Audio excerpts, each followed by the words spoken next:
And now we will have another very interesting talk, I think, with Veronika Heider. And Veronika is a senior data curator at the University of Vienna. She's my colleague, also from the library of the University of Vienna. And she is working with the repository for the social science data with AUSSDA, and I think you will talk about also about AUSSDA. And yes, and now the floor is yours, Veronika, please. Thank you very much. Also for the invitation. I will just share my screen. I very much enjoyed Simon Ganal's recorded lecture, because I'm not only a political scientist, which led me to AUSSDA, but I'm also I studied German philology, so I'm also very much into all the literature side, but it was also great to see the multidisciplinarity that Simon Ganal can shows in his research, because AUSSDA is also very much a multidisciplinary repository, and that's why I will start with showing the data reuse in the social science in Austria. So I will start off with telling you a little bit about AUSSDA. Sorry to click, yeah. Okay.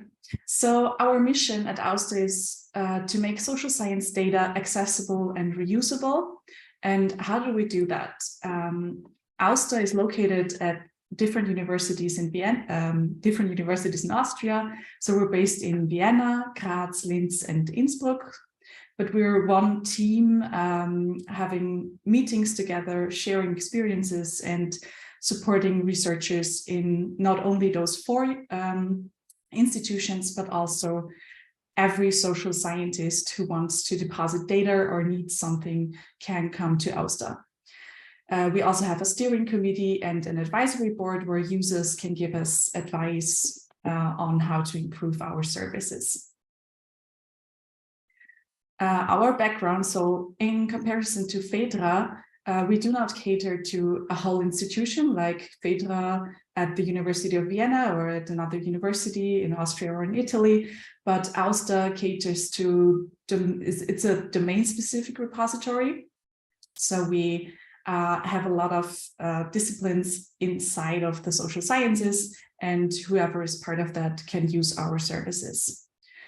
AUSSDA participates in European organizations like CESSDA ERIC and the EOSC, the European Open Science Cloud. We support open science, open access, and open data. So we also push for more open data available in our repository. And a very important part of our workflows is the data protection regulations. So I will tell a little bit more about all of the things that I mentioned here in having a focus on data reuse, because, for example, our partner CESSDA ERIC is helping us in increasing data reuse because we follow European standards like the fair data principles, and we have common metadata standards that CESSDA has decided on. And so we have European standards that we follow through CESSDA. CESSDA provides training and transfer of expertise, so they also enable their service providers, so we are the Austrian service provider, to give training to their communities on a local and on an international level. And they provide tools and services to data producers and data reusers. And I always like to highlight the Data Management Expert Guide, because it guides researchers through the life cycle of collecting data, of making it available for storage, and have a look at very different things. And this is the Data Management Expert Guide, and I also put the link in the presentation. Another part of reuse are, of course, the users. So AUSSDA users, which are on the one hand the people who give us data, and on the other hand the people who download our data and use it for their research, so reusers, come from the social sciences and related fields. So I listed here a lot of the social sciences of their fields. You don't have to read them all. I mean, yeah, some of them are known, but it's also important to see that there are interdisciplinary studies and that we see that as a very broad field. Primarily, our users are researchers and students from the above mentioned fields, but sometimes we, of course, have also contact to funders, and other universities will be part of the consortium as they are now new observers joining us. And sometimes we also have interest from other fields of education or from the media sector. So very often journalists will also have a look at the data that are openly available and use them in their reports. Oh, yeah. Exactly. And another aspect of reuse, which is very important, is data depositors decide how their data will be reused by other people. So one of the things that is always CC0, so very open, is our metadata. Usually the documentation that people provide are open access, so with a license with a CC BY license. And the data that varies depending on what people need. So for example, at AUSSDA, currently we mainly have numeric data, so STATA or SPSS files. And we also started a project on qualitative data, which are at the moment mainly interview transcripts. So for example, the interview transcripts will always have a scientific use license because the level of anonymization is probably different from content analysis from public media texts. And we also, so on the one hand, there's open access. So if you have data that is, for example, a content analysis of media texts, or if it's other public texts that are available anyway, and then you make an analysis with it, this can most of the time be published under open access, also the data, not only the documentation. But other more sensitive data is usually scientific use, or scientific use is chosen very often to just be sure to exclude commercial use, because our depositors sometimes are very feel that it should just be for scientific use. We also have special conditions that depositors can choose from. For example, if they want to keep the data under embargo, so they want to only make the metadata available, and in 1 year time, we open up the data files for usage by the community. Some of the services that we provide to enhance data reuse is that we have long-term archiving and preservation in a certified repository. So we convert data formats that we receive in other formats, so they can be stored for the long term. We are a certified repository. We have the co-trust seal. We are currently undergoing our reevaluation to have a seamless, seamless co-trust seal certification.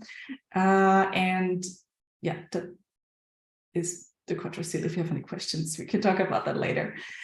We also, which is very different, for example, for PHAIDRA, we do thorough quality checks on the data themselves, not only on metadata and on the documentation material, but also on the data. So we check all the data files. Are they consistent?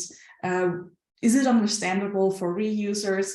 If not, we send feedback to our depositors saying, this is not very understandable. Could you please change something?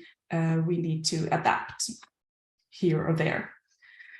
We provide the data, as I already mentioned, under clear licenses, and our data also receive a persistent identifier, which is in our case a DOI. We also support researchers in research data management.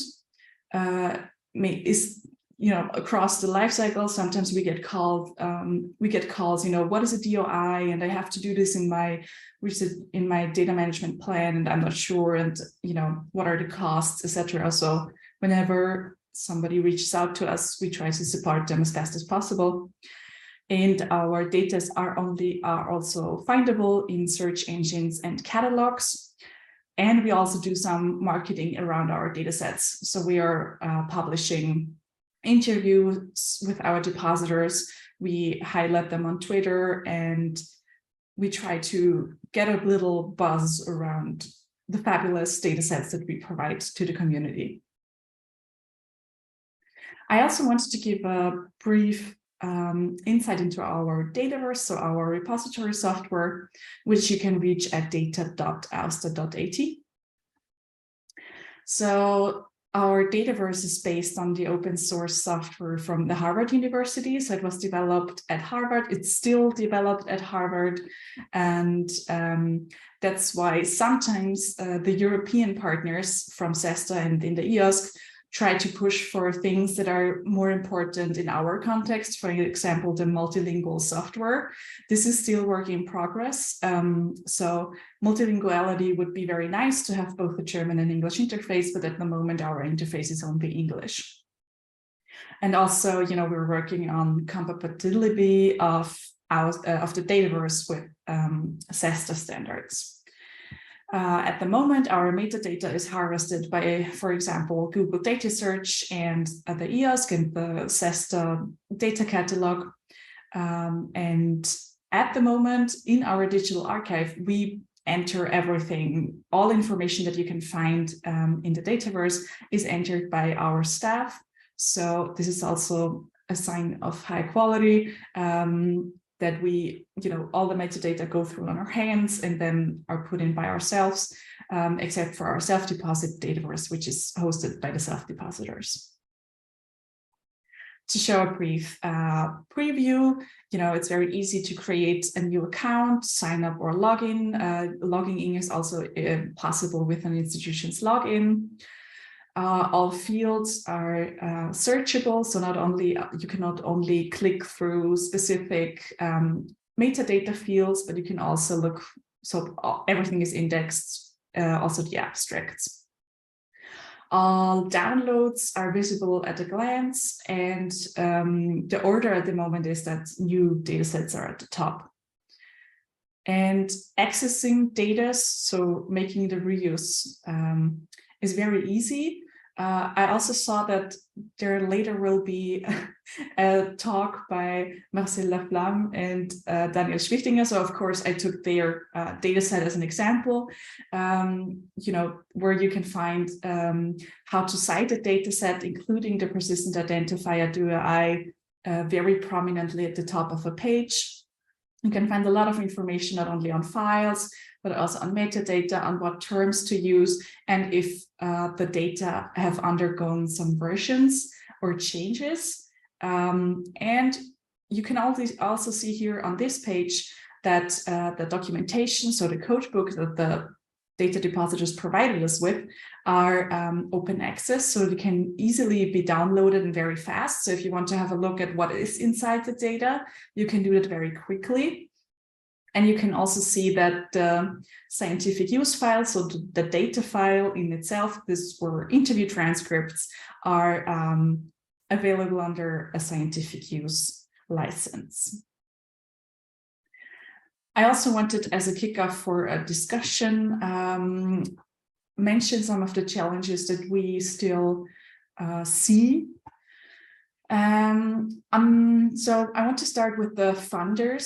So also in Austria, there are funders that have data sharing policies. So researchers have to share their data, and sometimes it just says, in a trusted repository. And for example, AUSSDA is certified with the co-trust seal, so we are a trusted repository, but still so researchers are faced with challenges here, right? So they have to share their data, but they're not sure, will my data be accepted by a trusted repository? What are the costs involved with making data available? This is all part of the data management plan. And what we also see at AUSSDA, that there is sometimes a struggle to even know who owns the research data. So sometimes it's the researcher, sometimes it's the institution where he or she works, and then who is allowed to upload and publish data and under which license. So there are a lot of challenges in data management that researchers have to face. And therefore, it's very important to have things like training, to have legal expertise in the archive to support people, you know, like what are the challenges inside your data? Or is there some copyright issues, or do you have consent to even work with the sensitive data? Another aspect that is a challenge is that people search for existing and available data, but it should also be very current. So to, as an archive, get current data is on the one hand a challenge, and on the other hand that researchers need current data and also find that in an archive. And archives then also need to be compliant with policies and international standards and increase impact metrics for researchers. And I think the last point is also very much a challenge. And also the text that was sent out before the PHAIDRAcon mentions that researchers would like to see how their data is used. So I share that I put in all the work to share my data, because it is a lot of work. It's not, you know, you should factor that in because it's not done like this. And so they want to see, you know, are people looking at this? Are people working with this? And for example, at AUSSDA, we have this challenge that we, you know, usually people sit in the terms of use, it says, you know, if you work with this data and have a publication based on it, you should tell us about it, and we could then link it in our Dataverse. But no one ever tells us, you know, I made a very fabulous publication, please link that to this data set. So there are still challenges that we need to address around data citation and data usage. And with this, I'm at the end of my presentation. I'm looking forward to a discussion. And I also wanted to give you, for the next break, if you're bored, you can find the Data Management Expert Guide as a, it's a jump and run, and it's also a funny game where you can see the fears of researchers and learn to manage your data in a very funny way with very funny music. So I just wanted to link to the Shock League of Data game. Thank you very much.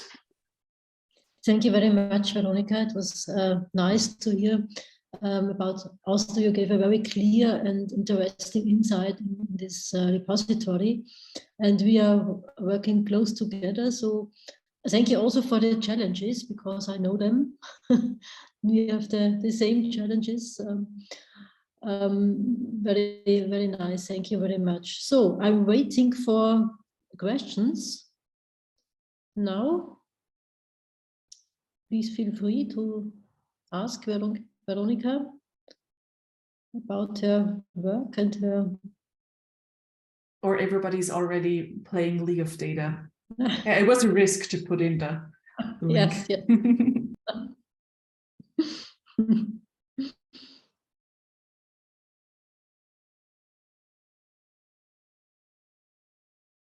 So let's start with my own question.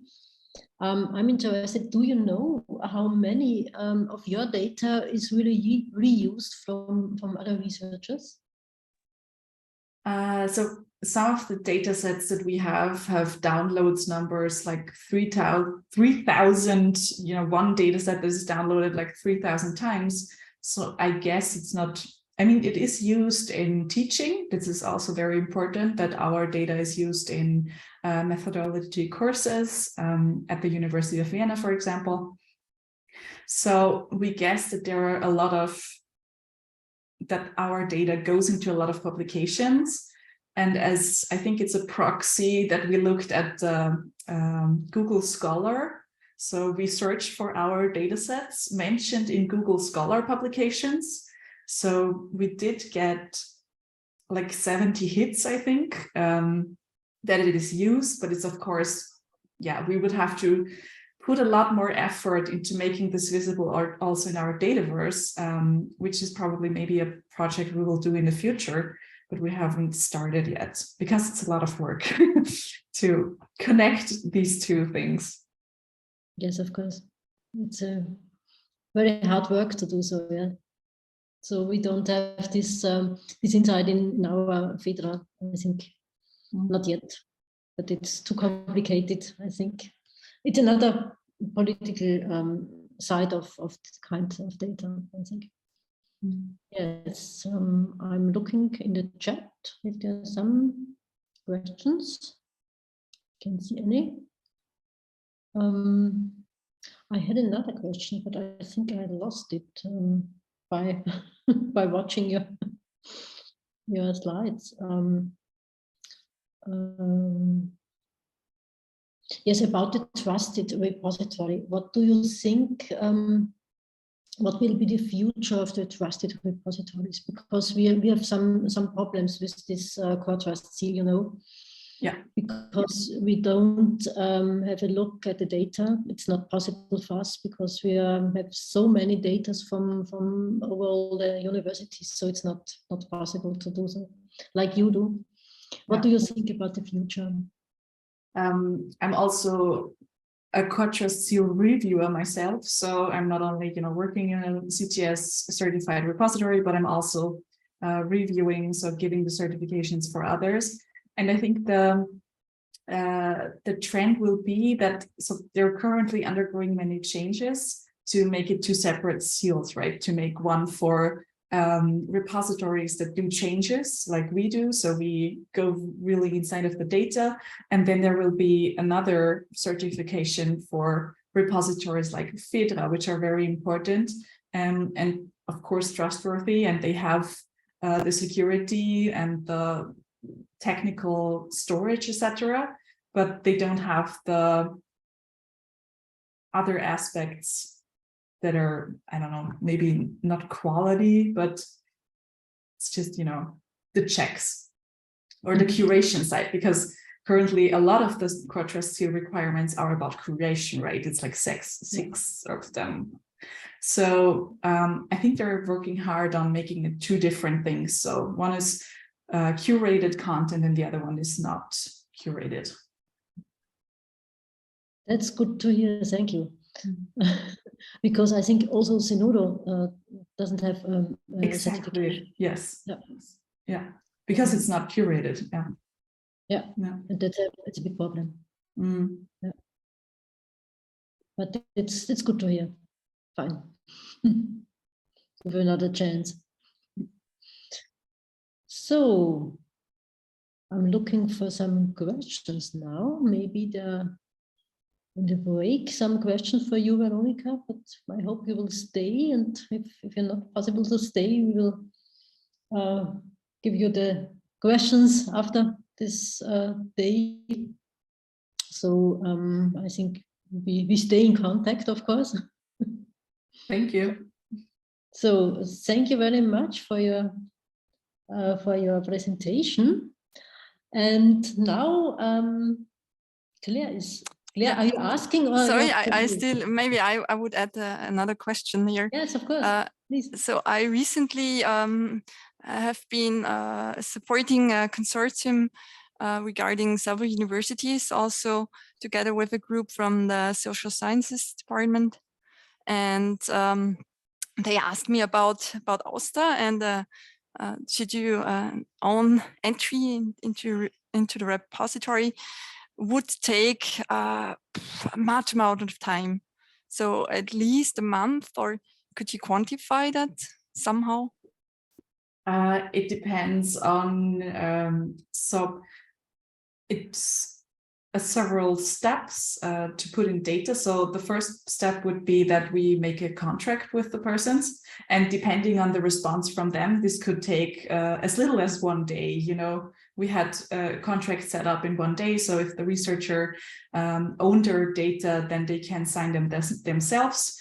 But sometimes already just signing the contract with us could take like months if you have to, you know, forward it to the rectorate of a university. So it's very hard to quantify per se, because we also provide data deposit guidelines. So sometimes data reaches us that are already curated to following our guidelines. And then we just have to check this, and then we can probably publish this in 2 weeks by, you know, we do our checks, we convert it to other data formats that the community uses, and we provide it then via our Dataverse.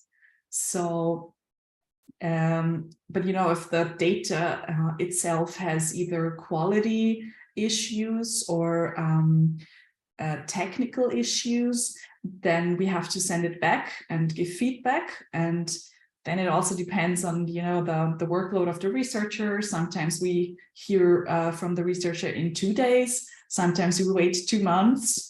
So it's very much depending on, you know, availability on both sides. So if we have very many data sets, then of course the curation is ranked, you know, after the others are done.